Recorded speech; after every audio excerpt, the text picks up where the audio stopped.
A arte de ser bem-sucedido na vida. Isso veio dessa folha aqui, ó. A arte de ser bem-sucedido do esporte.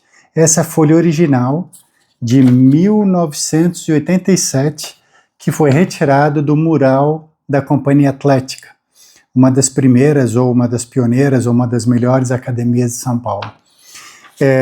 Como é que eu consegui essa folha aqui, que na verdade eu retirei do meu clube de remo? Em 1987, havia um clube de remo em São Paulo chamado Arvesp, e o Ricardo Fux, que era da Arvesp, ele era amigo do Ricardo Delia, da Companhia Atlética, e conseguiu para a Arvesp a possibilidade de que o time de remo treinasse lá na Companhia Atlética, e a Arvesp tinha um time campeão. Na época eu remava no Corinthians, né, em 1987, foi quando eu comecei, em julho de 87. E aí no final de 88 eu mudei de clube e fui para a Arvesp, e isso aqui estava no mural da Arvesp, que foi retirado da Companhia Atlética.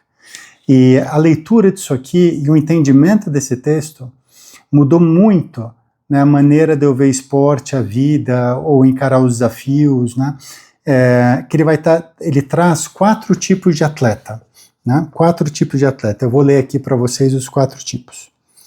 Eu vou começar pelos que dão errado e depois eu vou para aquele que dá certo. O primeiro é o superficial, né? Então, o que ele diz do superficial? O superficial começa seu novo esporte com muito entusiasmo. Ele anuncia a todos que vai começar a aprender tênis, golfe, artes marciais, musculação, natação, qualquer que seja o esporte. Adora o equipamento novo, a roupa nova e todos os apetrechos novos necessários. Quando ele consegue progredir um pouco, seu entusiasmo não tem limites. Ele demonstra sua forma para a família, amigos e pessoas que encontra na rua. Mal pode esperar pela próxima aula. A caída de seu pico significa um choque. O patamar, esse é o ponto, o patamar torna-se incompreensível. Seu entusiasmo então se desvanece. Começa a faltar nas aulas e sua cabeça se enche de explicações. Certamente este não é o esporte para mim. Começa a contar a todos que o esporte não preenche seus objetivos e lá vai ele tentar outra atividade, comprar novo equipamento e recompensar. Então nesse aviso da Companhia Atlética, publicação mensal número 3 de agosto de 87, esse é o atleta superficial. Quando chega no patamar, ele desiste. Agora vamos falar do segundo, que é o obsessivo. O obsessivo é o tipo de pessoa radical. Não pode ser o segundo. Ele acha que o que conta são os resultados. Não importa como os consiga, contanto que seja rápido. Na verdade, ele já quer quebrar o recorde logo no primeiro dia. Fica depois das aulas conversando com o professor, quer saber quais livros e fitas comprar para aprender mais rápido. O obsessivo começa com muito progresso. Seu desempenho é bastante favorável, mas quando retrocede um pouco e se encontra no patamar, simplesmente não aceita. Ele redobra seu esforço, treina exaustivamente, se recusa a ouvir os conselhos do professor para ter paciência e moderação. De todo modo, ele tenta progredir, seguido de fortes recaídas, além de outras baixas, até que despenca de vez. Frequentemente se machuca e é obrigado a parar. Esse é o segundo. O primeiro é o superficial, o terceiro é o obsessivo. E para mim isso dá para fazer um paralelo com a vida, com outras atividades, com trabalho e profissão. Terceiro, o acomodado. O acomodado. O acomodado tem atitudes diferentes. Depois que ele pega o ritmo, não sai mais do patamar. Não quer e nem se incomoda em mudar de nível, o que é essencial para melhorar suas condições. Desde que fique com seus amigos, prefere sempre ficar onde está. Ele é um bom cara para se ter por perto, mas não para a caminhada do sucesso. Então a gente tem o superficial, o obsessivo, acomodado. Agora vamos para o quarto tipo, que é aquele que chega lá. E isso aqui para mim fez uma diferença muito grande. Daqui a pouco vocês até vão entender um pouco por quê. O aprendizado tem altos e baixos em seus patamares. Para alcançar o sucesso, é preciso praticar com persistência, lutando para se chegar ao objetivo. É preciso passar a maior parte do tempo no patamar, treinando e treinando, mesmo que lhe pareça que não vai chegar a lugar algum.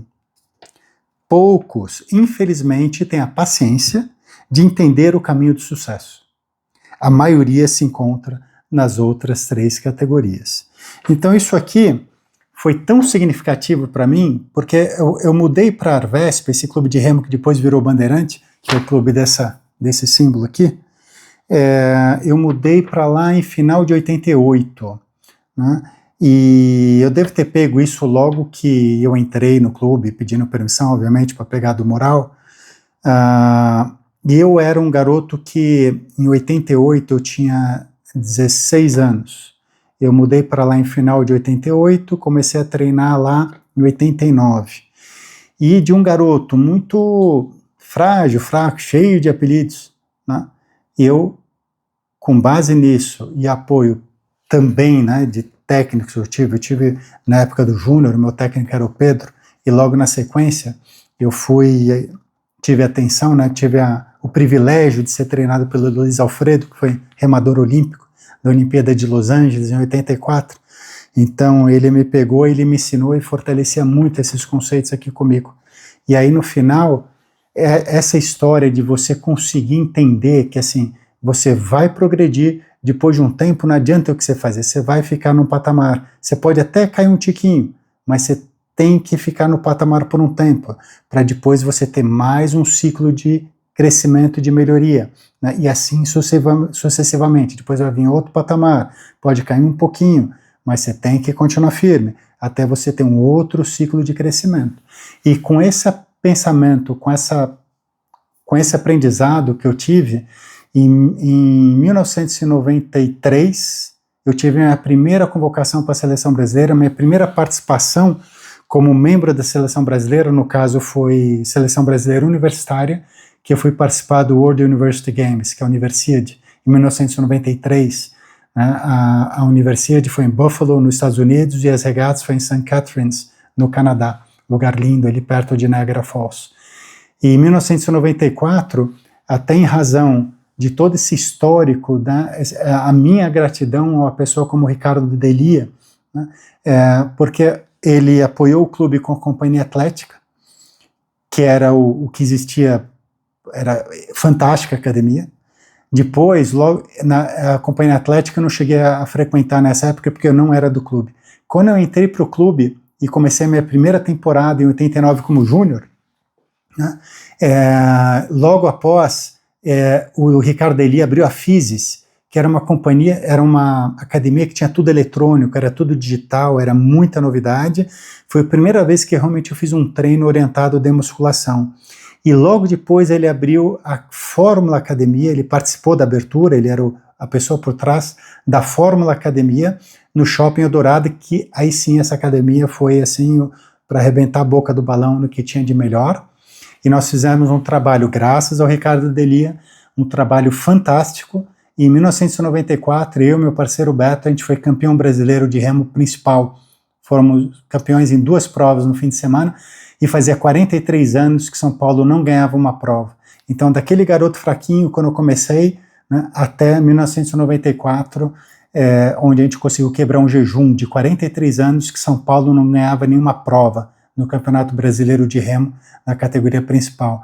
E na minha opinião, eu tenho gratidão a muitas pessoas, eu tive muitos aprendizados, agora esse aqui foi um dos mais importantes, né, que eu tive dessa folha que foi tão importante, que está guardada até hoje, está toda amarelada, né, está um pouco rasgada, né, que é a importância de você saber lidar com os patamares na vida, e quem sabe é aquele que chega lá.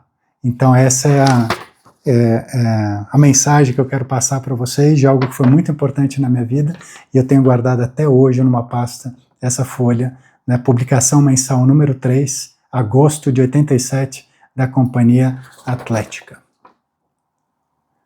Tá ok? Um grande abraço.